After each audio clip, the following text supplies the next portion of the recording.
Okay,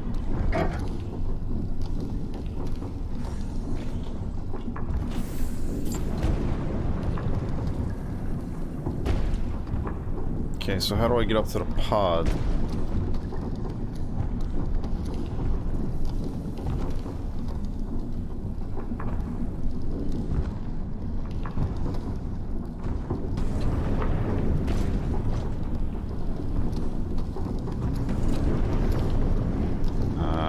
Saw blue. I thought that was something to click on. How do you get up there?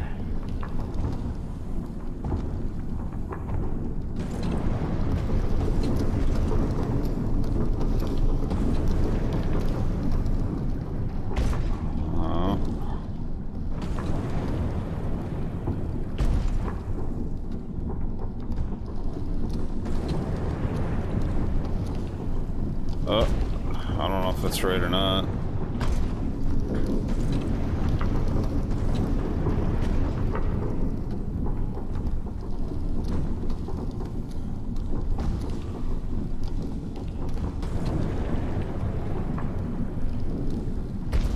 I'm gonna say no, because it just looks like it's throwing me off.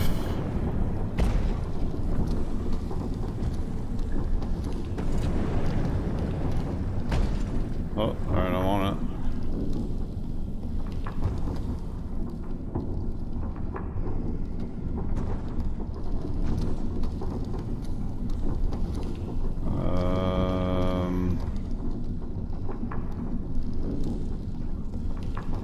Oh shit, this fucking blinky fucking thing right over here.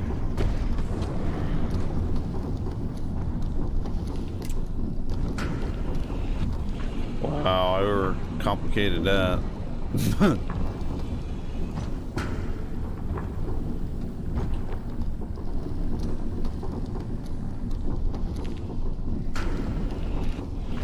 I didn't see that switch there at all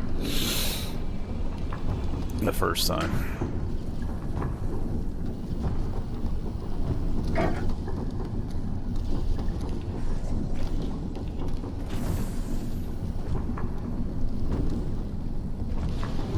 This looks like it's the right way.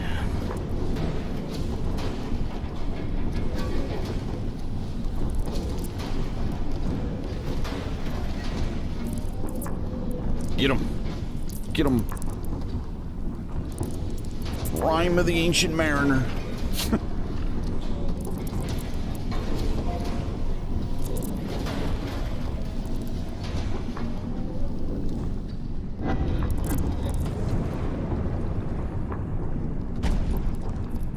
Unlimited thrust enabled? Okay. Man, the fuck, dude.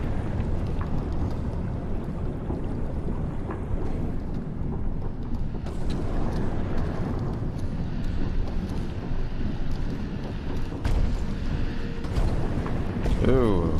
Alright, relax. Where to next?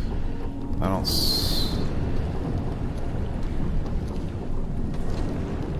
So I guess as long as I don't hit the ground, I'm fine. I take it.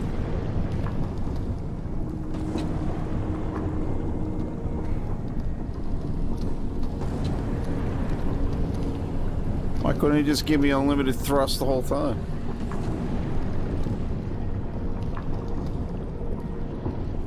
Sorry, bro. I need to stand on you, I think.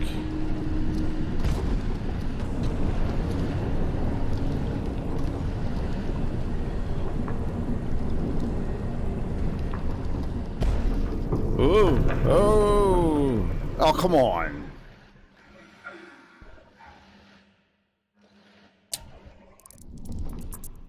That's dumb.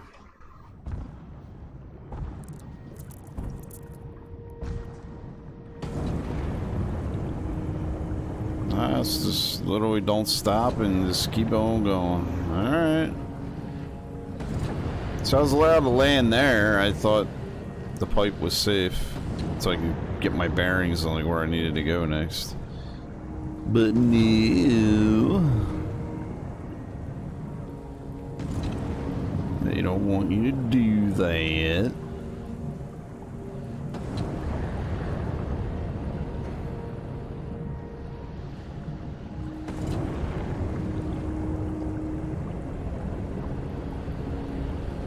wasn't even able to land on that guy.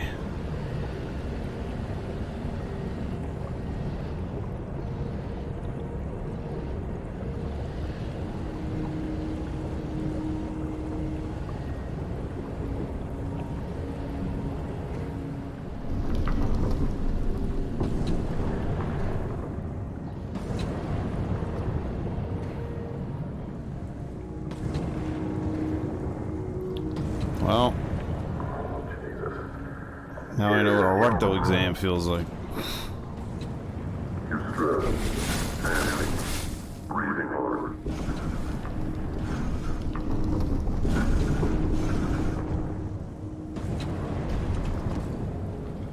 All good. Let's try and reverse. What? You seriously? You serious? I'm right back at the very beginning. Welcome back, my friend.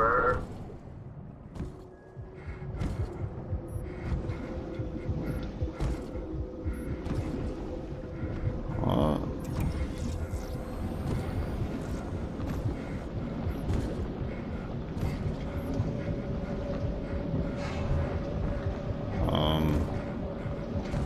Hello?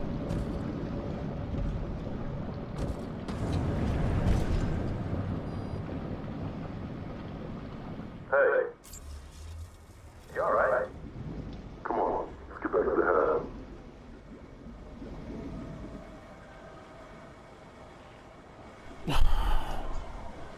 What?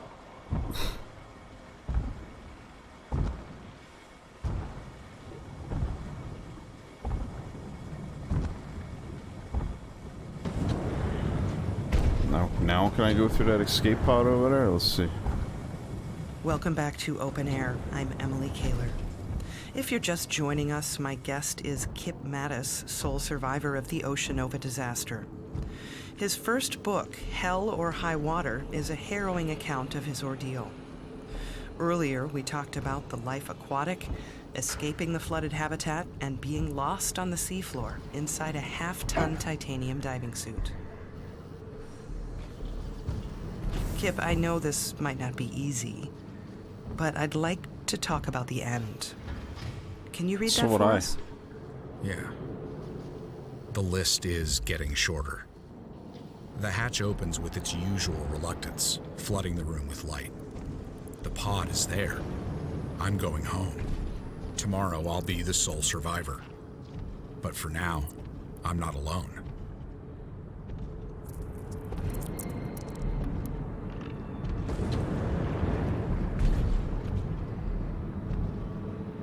How did you feel when you figured it out? At that point, and that close, I was running on fear. So when I saw another suit in the room, it's almost too much to process. I couldn't believe that it was...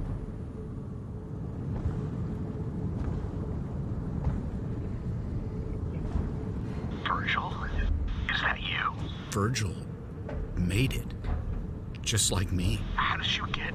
I thought everyone was... Only I'm locked inside the pod and he's locked out. Can you hear me? I can't stop the launch. There's no override. He's not coming back. Oh, God. I'm sorry. And that's on me. 30 seconds to evacuation. So are you saying that if you did something differently, that Virgil would have lived? That's right. Until I saw it. Fear in his eyes. I thought I was the only one. It was a bad call. Evacuation in 5, This can't be happening. 3, 2, Oh, God. evacuation commencing. Dick. No, no, no, no, no, no.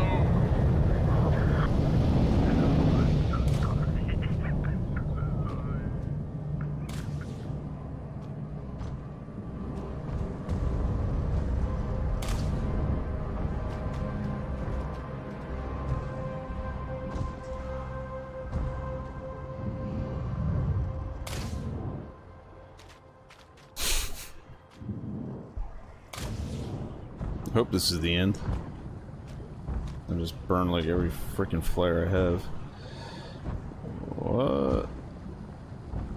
Something I gotta do? Or am I just meant to be in here and die now? I don't get it.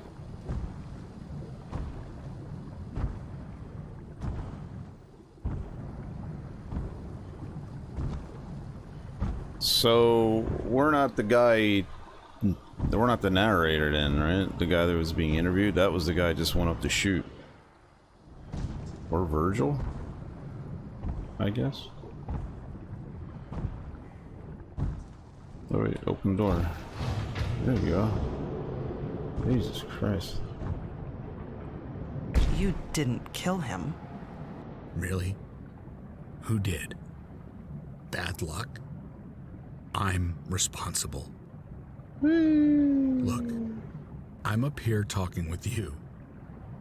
And he's still out there.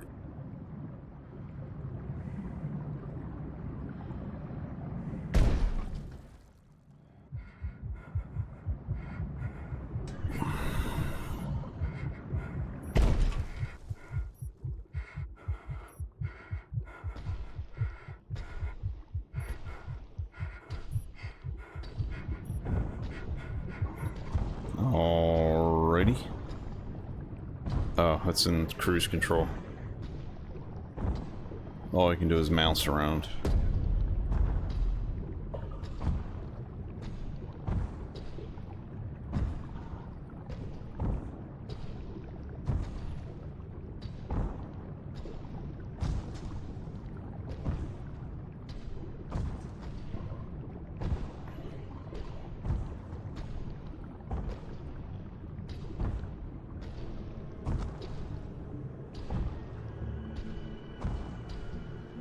Oh, that's the ending.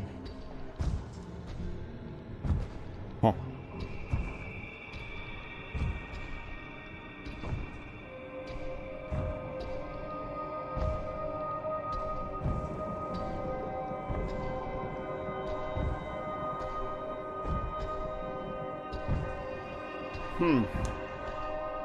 Yeah, so they make it so it sounds like the guy being interviewed is your character, but it really isn't your character.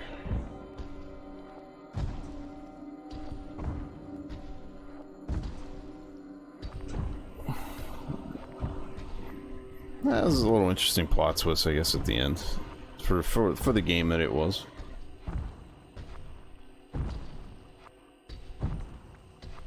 It was short. I enjoyed it.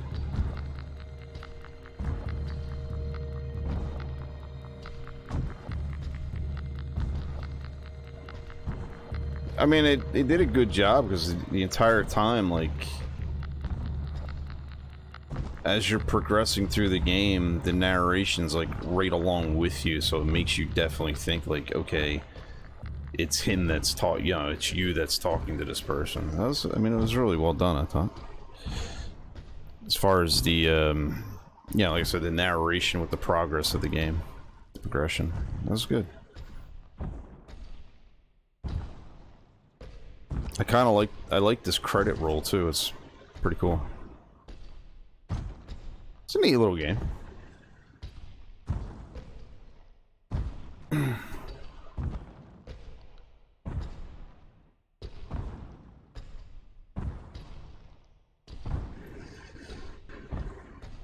Dude, you want to play the VR? You play the VR. You're the VR guy. Kip, it's been more than a year since all this happened. Oh, we're not done yet. You wrote a book and told your story. After credits. Are you ready to be done? Yeah. It's time to move on. Get myself working again. Kip Mattis, thank you so much for spending time with me today. Thanks for having me, Emily.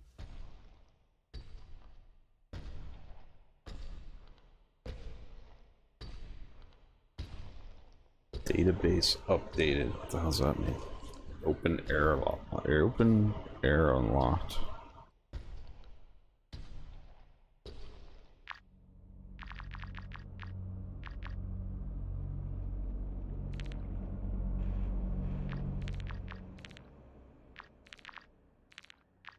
So I'm guessing there's stuff that I missed, though. Like some of this is like no data. Like I didn't get anything on this guy.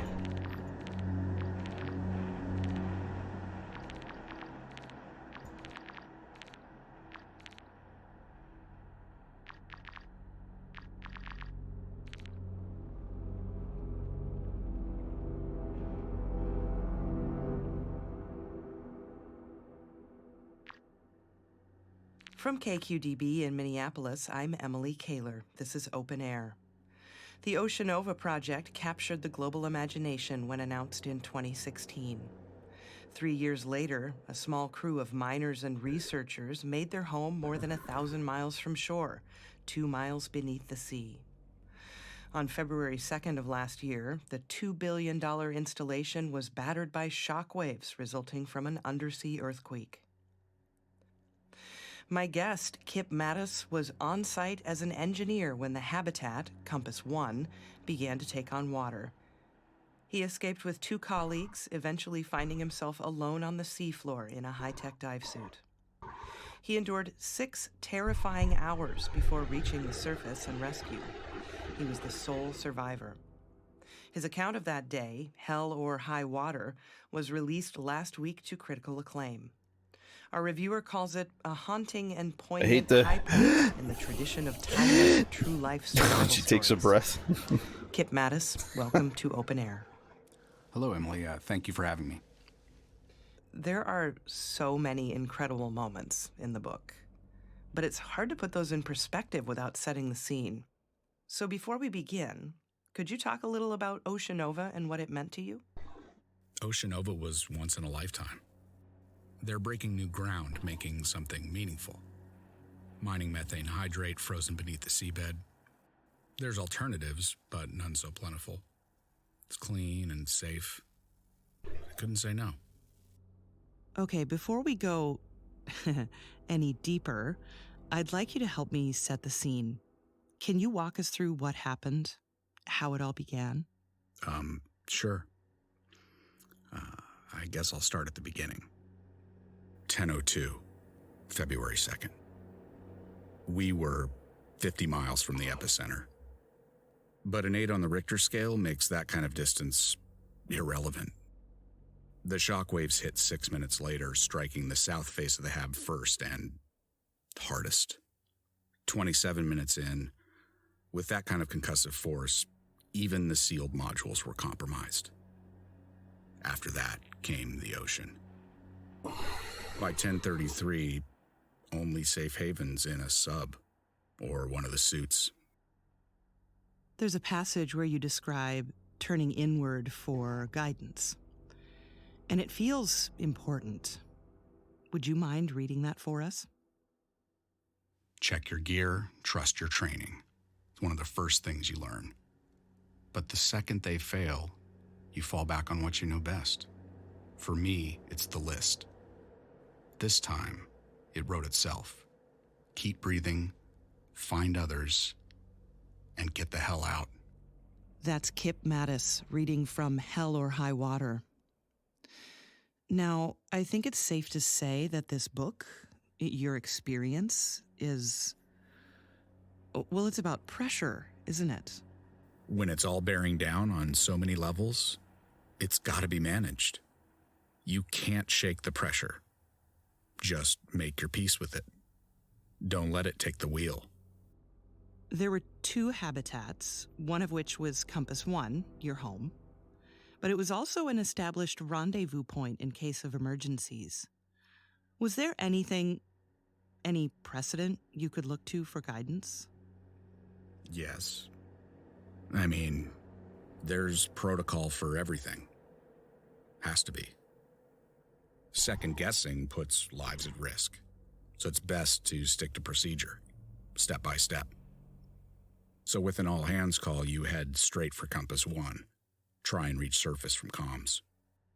Do you remember a certain point where the scales tipped? Where you're like, okay, this is even worse than I thought?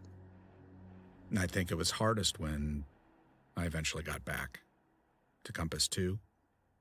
I mean, you're holding out for hope that someone else had survived. And From the outside, the structure seemed intact. So I figured whoever's inside might... well, maybe it's okay. We ran all kinds of drills. And you believe you know what to expect. But once I got inside, where it's familiar and you should feel safe, even though I had to, those first few steps weren't easy.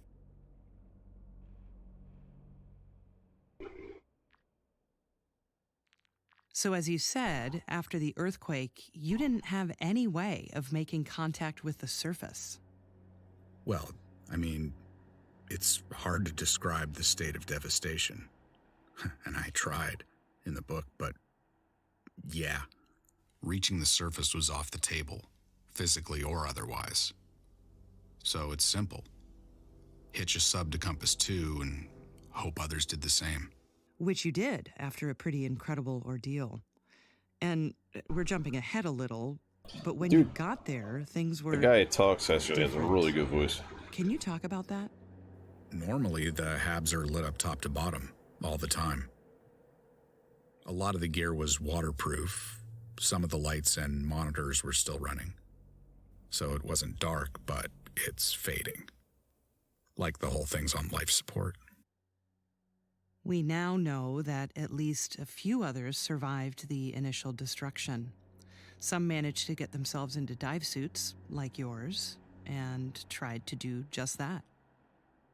None of them survived, though, which seems to underscore the fact that, even with a clear course, the pressure can still get to you.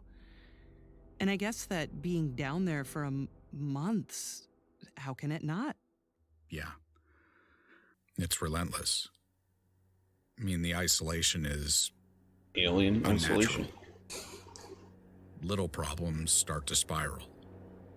Any baggage you don't check at the surface comes unpacked pretty quick. Some find ways to cope, others struggle. How do you mean?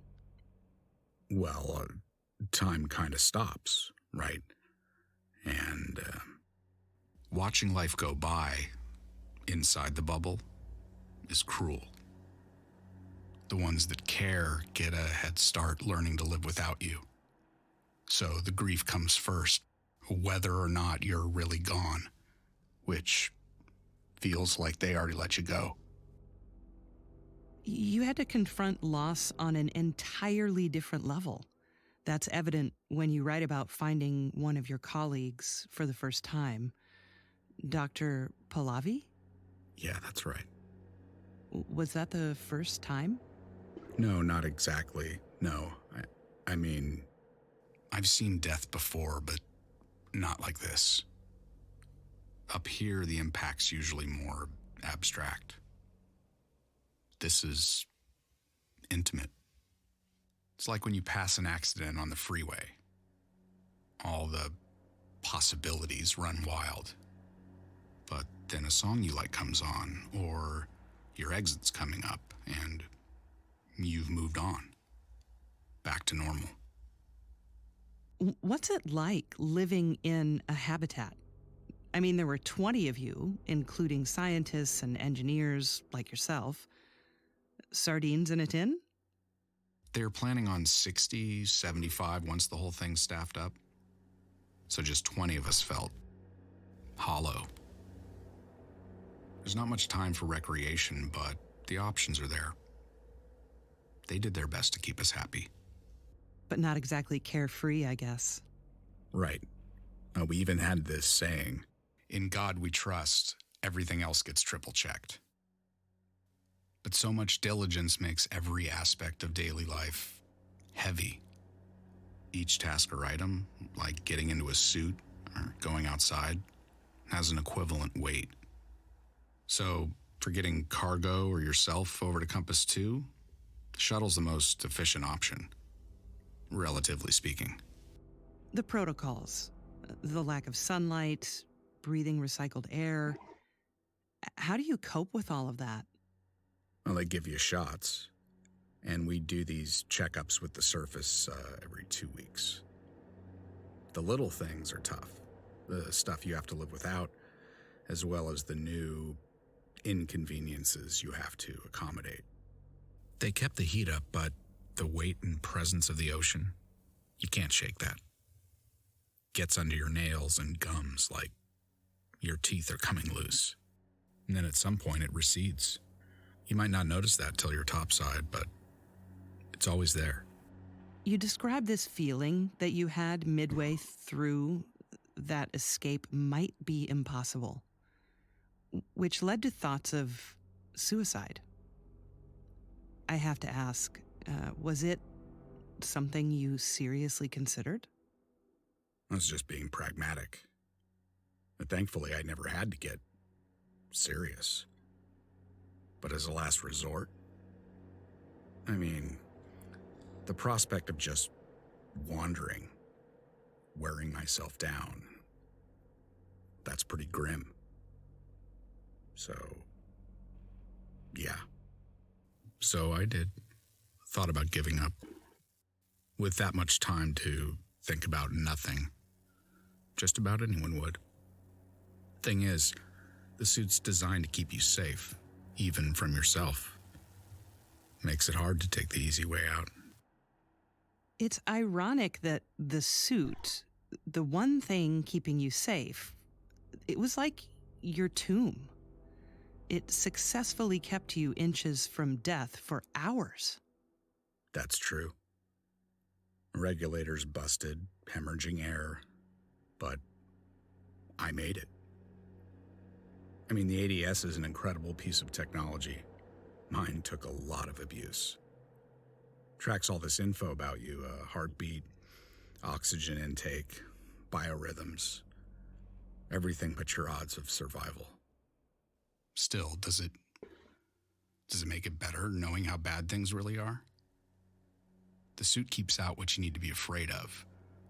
Only the fear's trapped in there with you, and it's thriving. So yeah, maybe you're safe and dry, but inside you're drowning. More with author and Oceanova survivor Kip Mattis after the break. I noticed the air date says 3/26/22. So this conversation doesn't take place until April, right? No, March of next year. Welcome back to Open Air. My guest today is Kip Mattis, sole survivor of the Oceanova disaster. He survived 6 breathless hours at the bottom of the sea. Kip, in the beginning, you weren't alone. You had some colleagues, J.B. Castillo and Dr. Cora Vanderoe. They actually started out together. You managed to board a sub and, well, I won't explain it all here, but at one point, you're all headed back to Compass One in search of other survivors. And then things go horribly wrong. Now, you were prepared, but what happened next caught you completely off guard. Can we talk about that?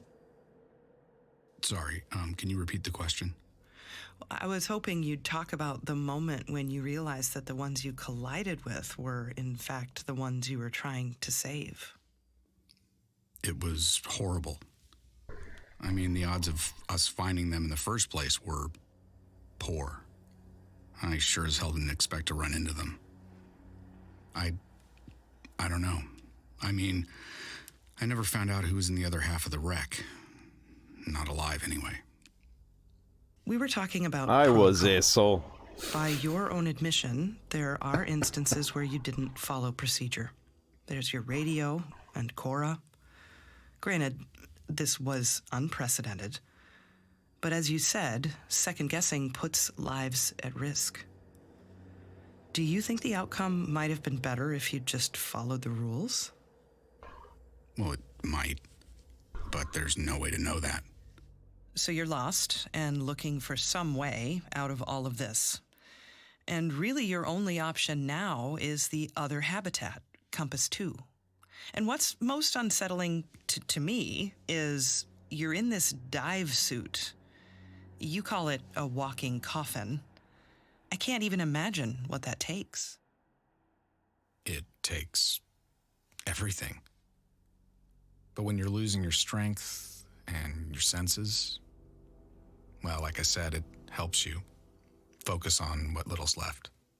Even setting that aside, so much about your ordeal is almost beyond most people's comprehension. Were you ready for this? Or were you lucky? No luck. You mentioned possibilities. Does a part of you wonder where you'd be if you'd never gone down there in the first place? Not really. I mean, that kind of thinking won't get you anywhere. Was there ever any temptation to leave stuff out? Did you worry what people would say? While writing the book, I mean, what happened with you and the others, the conversations you had, the choices you had to make. Right.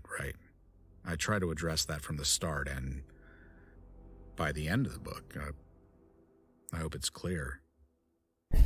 I'm not proud of some of the things I did, but I'm not leaving anything out.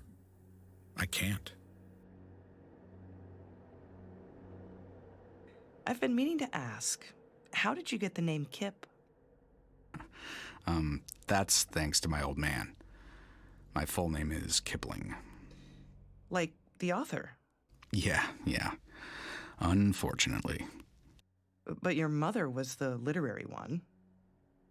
They divorced when you were pretty young. Can you talk about that a little? She was determined to be unhappy. Could never really see how that might affect everyone else. After my dad took off, she just got worse, colder. How do you mean? Well, she's never especially good with people, and that's his job. So after the initial shock wore off, all of a sudden it's all about self-reliance.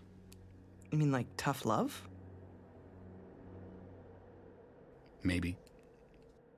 It's like she thought the stronger she made me, the earlier she could stop, like worrying about me.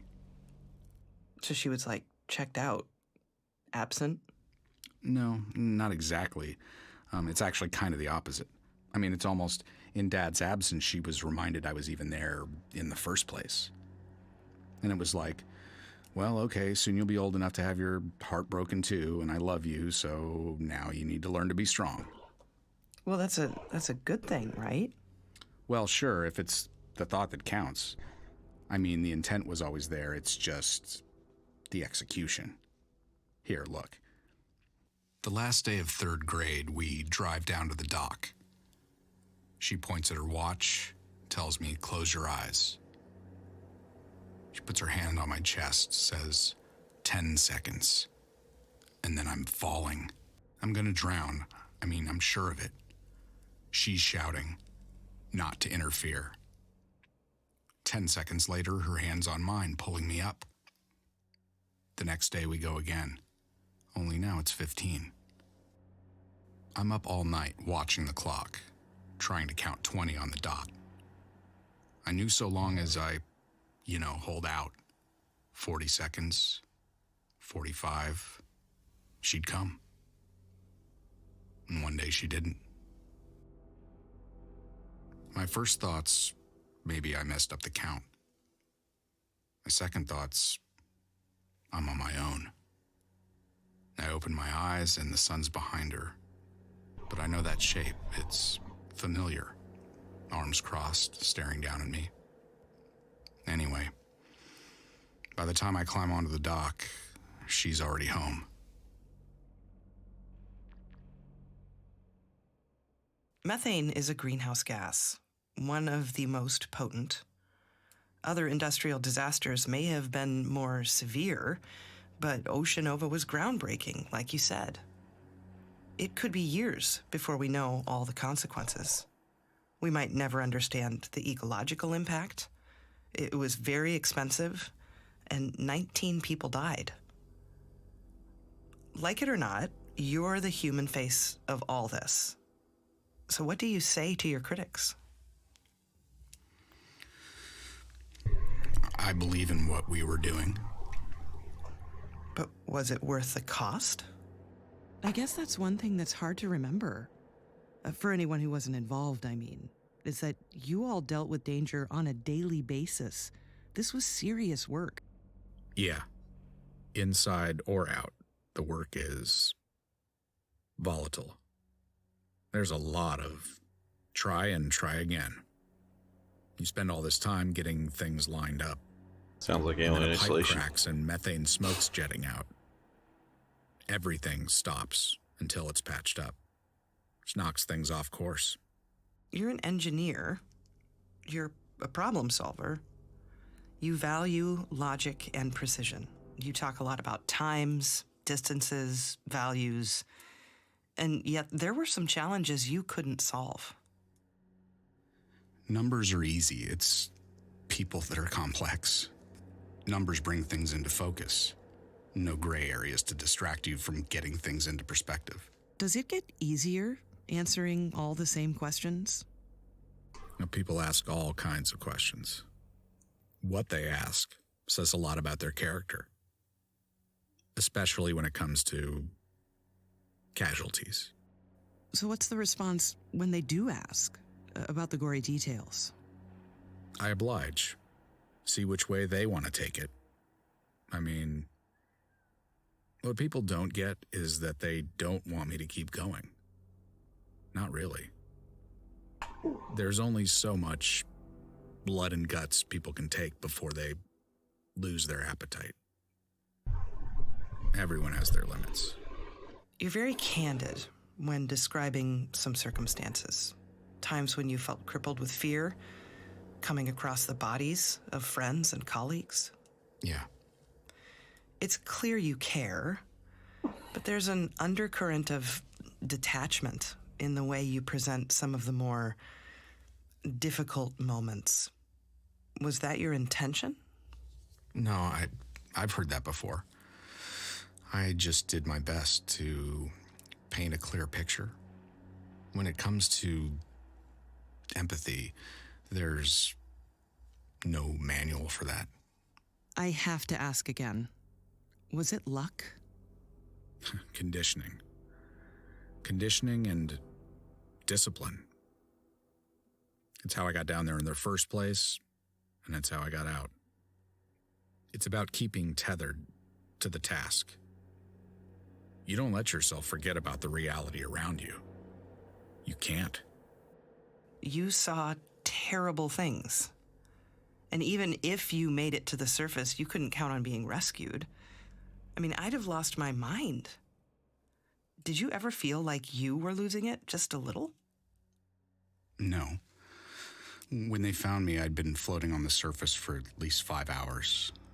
I talked with therapists and trauma experts for months. Said I was hiding the hurt. But it's not true. I made mistakes down there, yes, but did I lose my mind? No. No way. This entire experience is defined by the fact that you came back alone. Your story started with 20 people, but ends with 1. So when it comes to telling those stories, you're the only one who can. Yeah. There's a responsibility to get things right. For the record. Welcome back to Open Air. I'm Emily Kaler. If you're just joining us, my guest is Kip Mattis, sole survivor of the Ocean Nova disaster. His first book, Hell or High Water, is a harrowing account of his ordeal. Earlier, we talked about the life aquatic, escaping the flooded habitat, and being lost on the seafloor inside a half-ton titanium diving suit. Kip, I know this might not be easy, but I'd like to talk about the end. Can you read that for us? Yeah. The list is getting shorter. The hatch opens with its usual reluctance, flooding the room with light. The pod is there. I'm going home. Tomorrow I'll be the sole survivor. But for now, I'm not alone. How did you feel when you figured it out? At that point, and that close, I was running on fear. So when I saw another suit in the room, it's almost too much to process. I couldn't believe that it was Virgil made it, just like me. Only I'm locked inside the pod and he's locked out. He's not coming back, and that's on me. So are you saying that if you did something differently, that Virgil would have lived? That's right. Until I saw him, fear in his eyes, I thought I was the only one. It was a bad call. You didn't kill him. Really? Who did? Bad luck? I'm responsible. Look, I'm up here talking with you, and he's still out there. Kip, it's been more than a year since all this happened. You wrote a book and told your story. Are you ready to be done? Yeah. It's time to move on. Get myself working again. Kip Mattis, thank you so much for spending time with me today. Thanks for having me, Emily. It's pretty cool. Kind of rehashes the entire game, but there are some segments in there that weren't part of the game.